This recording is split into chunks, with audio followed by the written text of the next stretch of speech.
Hola Teresita. A ver, hoy es 29 de enero del año 2019 y vamos a hablar de un tema que está muy de moda. Hablamos del huachicoleo en las anteriores entregas, hoy vamos a hablar de la Coordinadora Nacional de Trabajadores de la Educación, que tiene tomadas las vías de el tren en Michoacán desde hace 14 días, y vamos a hablar en menor medida del conflicto que se viene con la CENTE también en Oaxaca.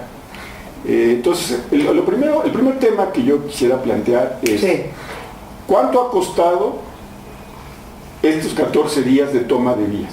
No importa. No, espera. O sea, según la iniciativa privada, el costo asciende a 14,000 millones de pesos de pérdidas. Más lo que se acumula. Más lo que se acumula de aquí a que se resuelva. Claro. Un dato interesante es que hay parados 100 millones de litros de gasolina que podrían servir para abastecer Guadalajara y evitarse la escasez. Ahí están parados, ¿no? Es lo primero. El segundo tema es ¿qué es lo que busca la CENTE? ¿Sí? Y el tercer tema es ¿quién debe resolver? A ver, adelante. A ver, yo te doy mi humilde y modesta opinión. ¿Cuánto cuesta eso? No importa, aquí no importa. O sea, finalmente el gobierno está dispuesto a pactar. Ya les dieron 1,200 millones de pesos y ya dijeron los señores de la coordinadora, fieles a su estilo, no nos están traicionando, ¿eh? O sea, la coordinadora sigue en el papel de la coordinadora. Los señores de la coordinadora pues ya dijeron que 1,200 millones pues no son suficientes, quieren 6,000 millones de pesos, porque si no, pues no van a... Aparte te voy a decir una cosa, no solamente es que las tengan bloqueadas, les quitan los rieles, para que si ellos se levantan, si no se arregla eso, pasa el tren y se descarrila. De ese tamaño es el problema. Bueno, ahora, eso que cuánto cuesta no importa, porque finalmente ¿quiénes vamos a pagar todo eso? Nosotros, empleados, empresarios, hay gente que se le están pudriendo las mercancías, que han tenido que contratar bodegas para poder guardar todos estos productos. Lo de la gasolina, que como tú dices, bueno, aparte de que el transporte en el tren sería más seguro que las famosas 500 pipas que compraron para tratar de resolver el desabasto, bueno, pues está ahí parada la gasolina, y está parado todo, pero a nadie, absolutamente a nadie le importa. La segunda pregunta es, ¿por qué hace eso la CENTE? Pues porque tiene una complicidad desde mi punto de vista añeja, vieja, desde hace muchos años, con Andrés Manuel López Obrador y la Cuarta Transformación, cuando el presidente dice, no, yo no los voy a reprimir. O sea, para el presidente usar la fuerza pública es reprimir. Yo no estoy de acuerdo con eso, pero tampoco a nadie le importa, porque vivimos en el imperio de la anarquía y cada quien puede hacer lo que le dé la gana y no hay justicia ni castigo, solo impunidad. ¿Quién debe resolver? Ay, pero ¿por qué me preguntas? A ver, ahora tú di lo que opinas. No, quiero oír quién crees que debe resolver. ¿En el mundo real o en el mundo ideal? En el mundo ideal hay una cosa que se llama derecho, leyes, reglamentos, y se deberían de tomar las medidas con apego a la ley que conduzcan a la liberación de una vía que es de competencia federal. No estás contestando. ¿Quién debe resolver el conflicto? ¿El gobierno estatal o el gobierno federal? El gobierno federal. ¿Por qué? Porque las vías que están afectadas... Pero la deuda la tiene el gobierno estatal, según López Obrador. Según el presidente López Obrador, este conflicto sucedió porque al gobernador Silvano Aureoles se le ocurrió ir a Europa.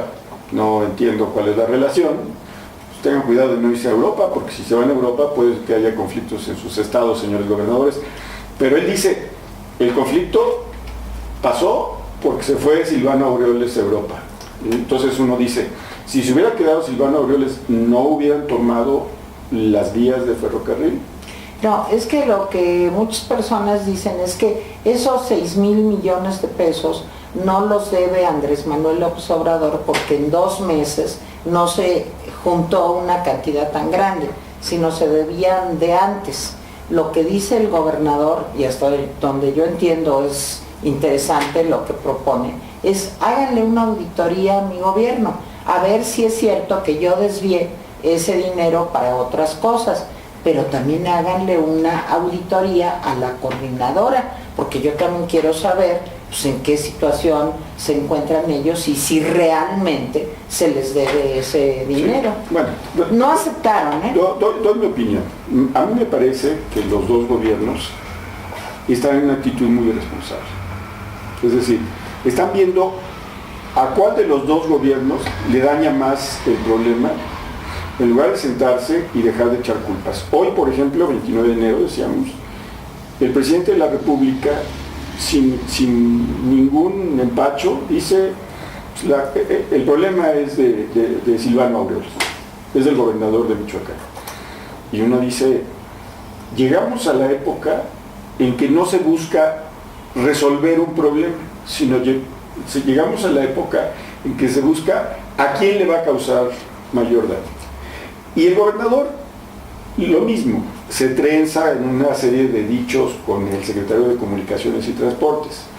Me parece que hay una actitud muy irresponsable de las dos partes, ¿sí? Ahora, yo quisiera ver más allá de este problema concreto de Michoacán y el que empieza en Oaxaca.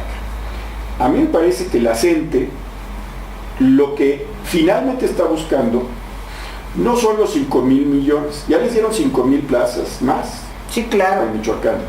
No son los 5,000 millones en sí mismos. Lo que la gente quiere es que le regresen algo que les quitó el gobierno durante la época de Peña Nieto, que es el control del presupuesto y el control de plazas. Ese es el arma de la CENTE y del CENTE también, hay que decirlo. Entonces, permíteme, sí. Me parece que todo esto que estamos viendo es tratar de regresar por sus fueros, es decir, más allá del conflicto ahorita lo que queremos es que nos regresen el control de plazas, ¿sí? Y el control de presupuesto. Lo están diciendo claramente en Oaxaca la gente de la CENTE. No, y ya está alborotándose Oaxaca. Ahora, y Chiapas. Sí creo que a mucha gente le está importando este asunto de las vías del tren. Como tú dices, la iniciativa privada ya está un poco subiendo de tono sobre las cosas que está señalando. Es una crisis para todo el país. Y sí me parece que el presidente está siendo muy responsable. La ley dice claramente que cualquier ataque a las vías de comunicación es un asunto que tiene que resolver el gobierno federal.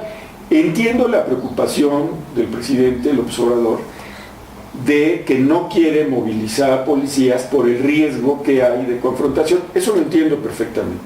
Lo entiendo porque ya sabemos cómo se las gasta la CENTE.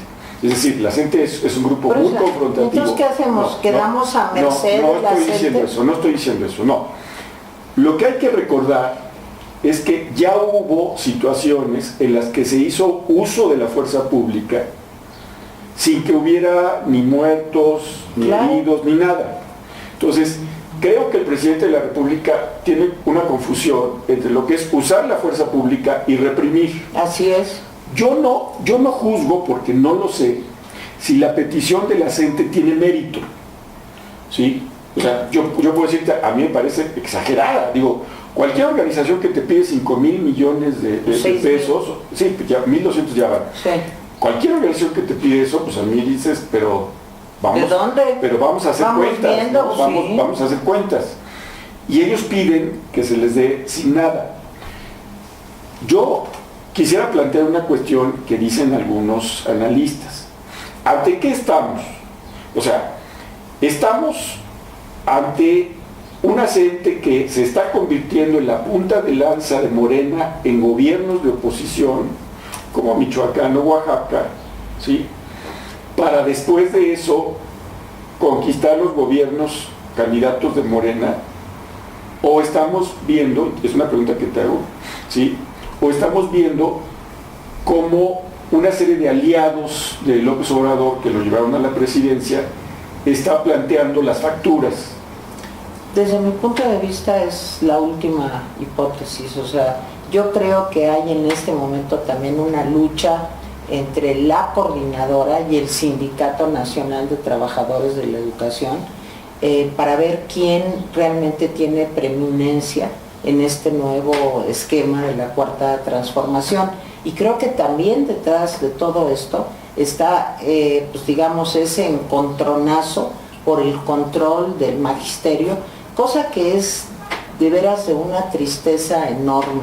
Si el problema de nuestro país es la educación, sin la reforma educativa, con la participación de la coordinadora en cuanto a cómo se va, digamos, a abordar el problema de la educación en México y el conflicto de intereses económicos tan poderosos como de la maestra Elbaester Gordillo, como del lado de la coordinadora, yo creo que el panorama para la educación en México es no triste, es verdaderamente dramático.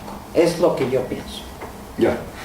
Yo solamente te diría que si tú tienes razón y estamos ante un cobro de facturas, es decir, te apoyamos y ahora vamos a cobrar la factura, el presidente necesita reflexionar seriamente sobre qué esquemas va a instrumentar para que ese cobro de facturas no dañe lo que él quiere hacer en positivo.